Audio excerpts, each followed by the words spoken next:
Let's welcome on stage Joshua, Jake and Alex.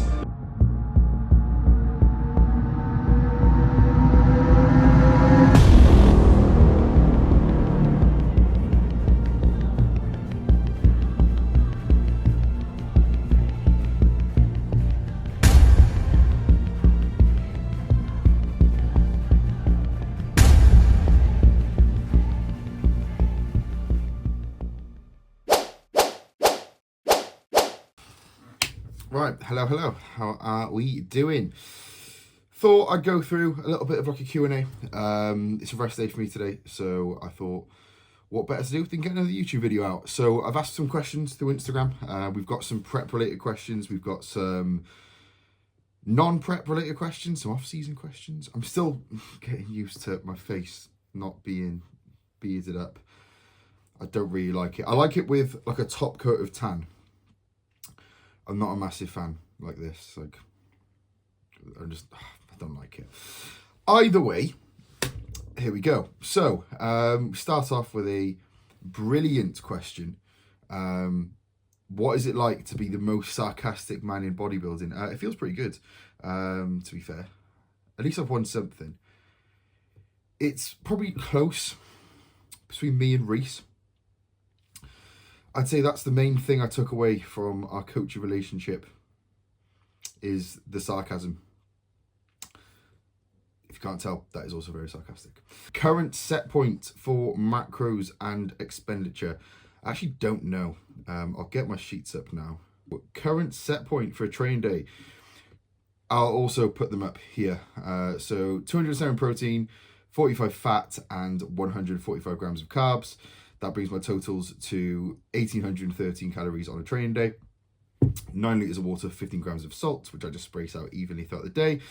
Only like direct carbohydrates are in my intra workout, which is 20 grams, and my pre-workout, which is 75 grams of Conte Sports cream of rice.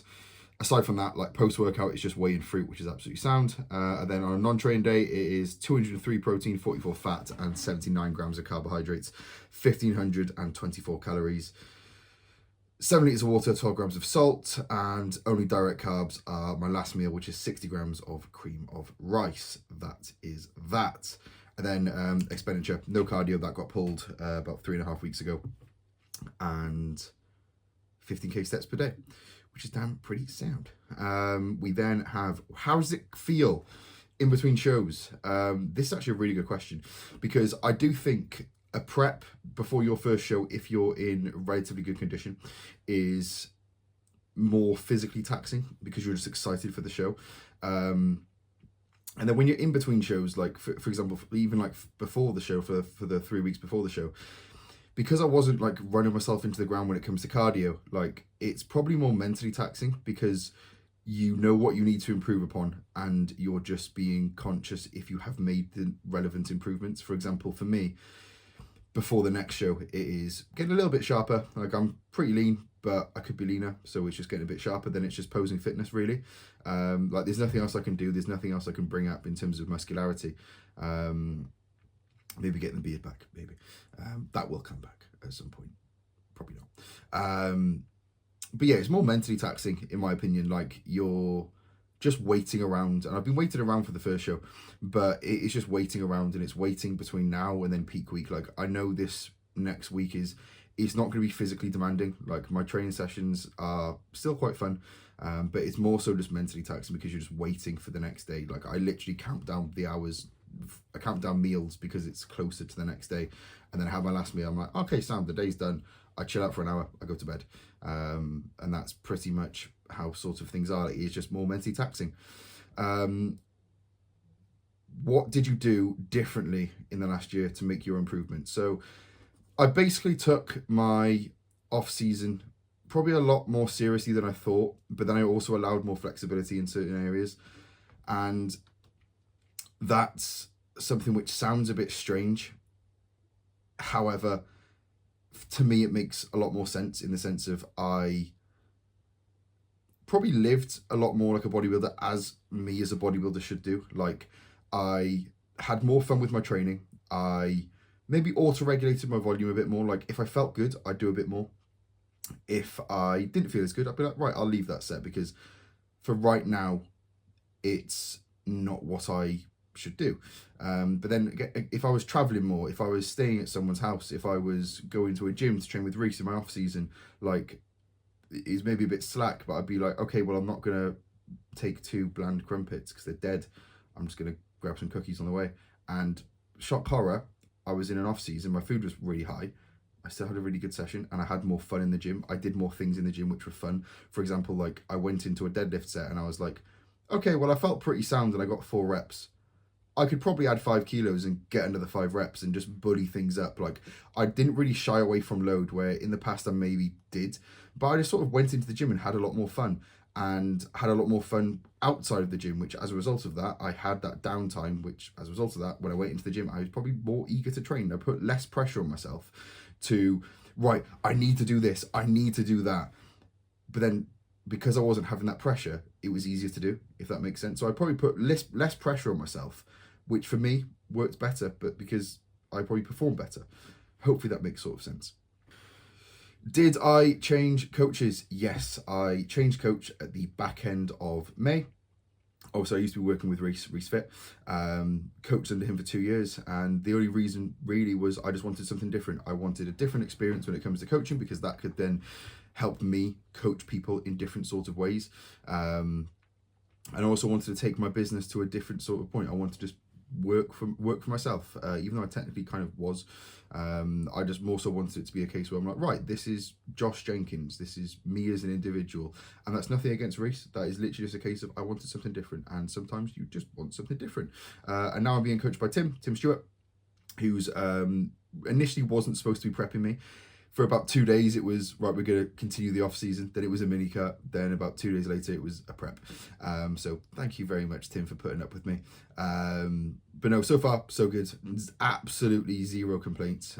This prep has been absolutely perfect so far.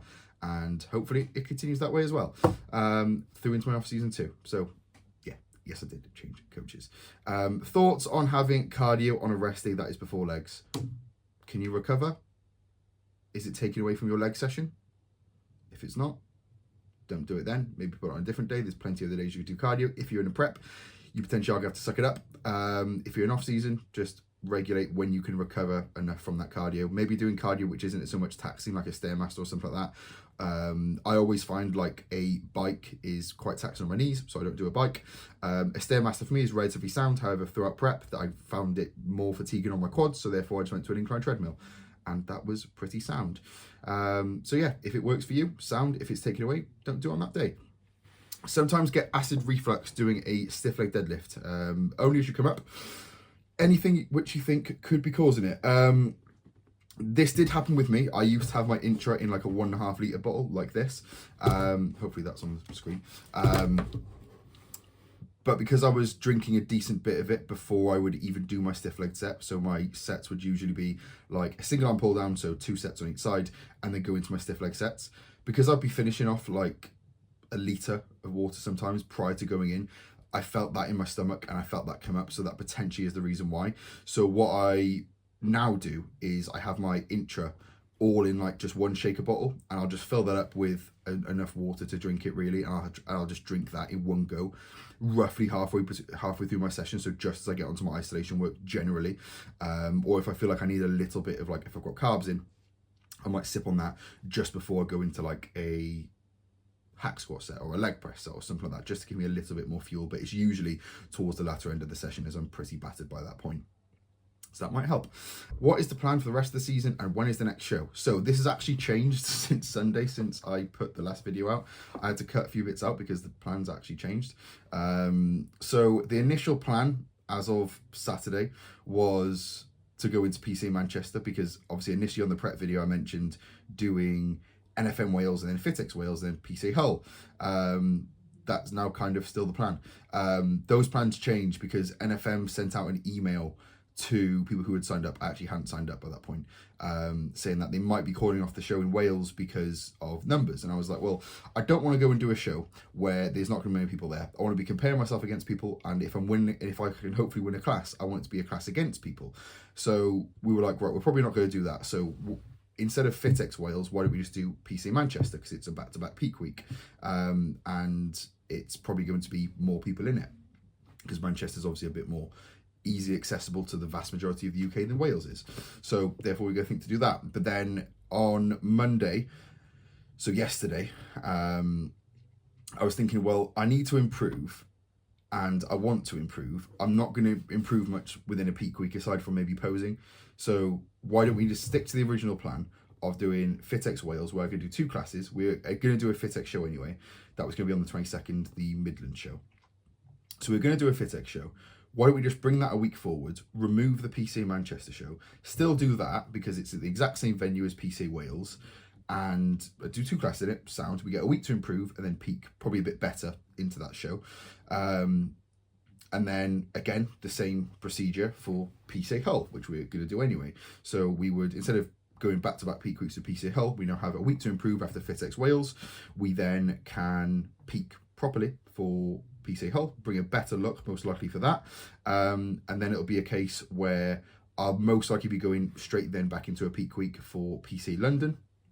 And then a week to improve, PC finals. And I will hopefully qualify for the FitX finals, which is the 2nd of November.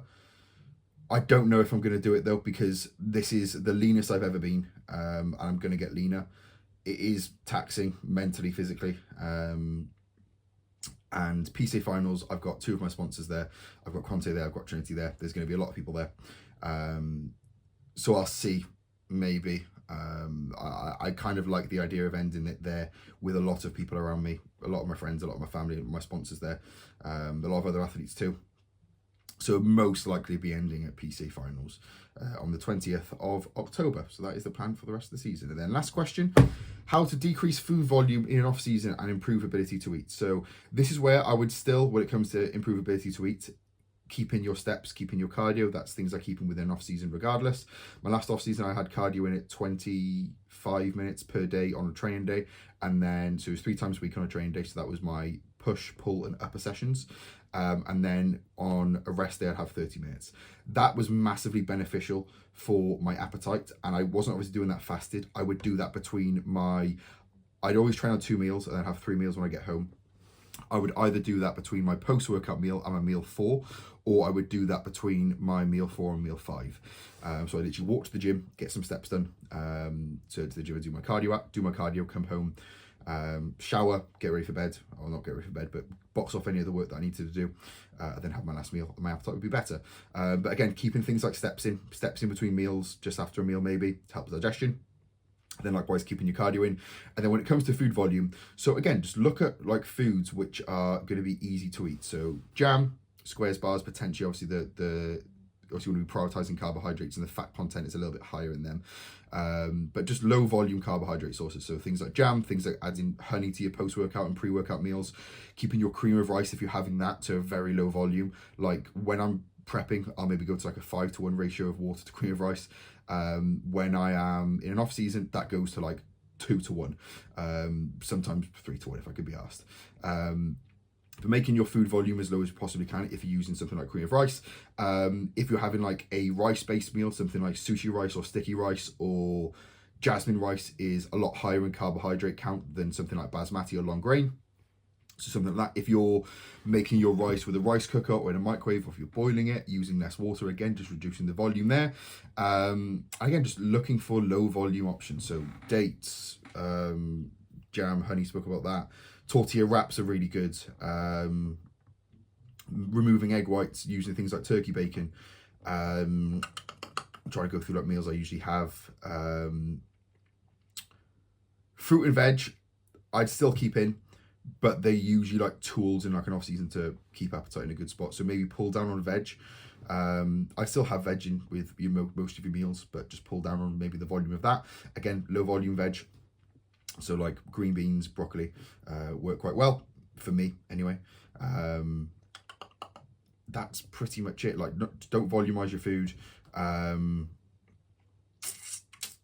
If you're having bagel thins, use bagels maybe, or depending on what you prefer. Whey maybe as a paste. Try to go through each meal. maybe have more meals throughout the day, so like lower volume meals if that suits you better. So maybe go to 6 or 7, space them out evenly throughout the day. Again, short walks, and that should be sound. So that's all the questions I've got. If there's any others, I'll probably put a question box on my Instagram in the next few days, which I'll answer on my story. And we'll go from there. So yeah, hopefully you've enjoyed. This has been like a literally mock-up video that I thought of a couple of hours ago, because I was like, I've got a bit of time. So hopefully you've enjoyed. Like, share, subscribe, and I'll probably be back this week for another video about something or other. I'll probably go through like how I made the improvements as like an actual video, and I'll break down my off season, break down my prep, things like that. That I will do a video on that. I'll do that, say Thursday, Friday, basically on my next rest day. That'll be when that video goes up. But yeah, if you've got any other content ideas, obviously in between shows, I want to be trying to record a little bit more from peak weeks. Maybe some show days if I can. Obviously, I'll need my phone backstage, which is a bit annoying, so I can't film. But then if I can get someone from the crowd to film me on stage, that'll be sound. And I'll try and vlog some bits as well. So I'll try and get some show day bits. I'll try and get some peak week bits. But if anyone's got any ideas for like just topics you want me to chat about to a camera like this, leave them in the comments below. Like, share, subscribe, story tags, always greatly appreciated. And I'll catch you in the next one.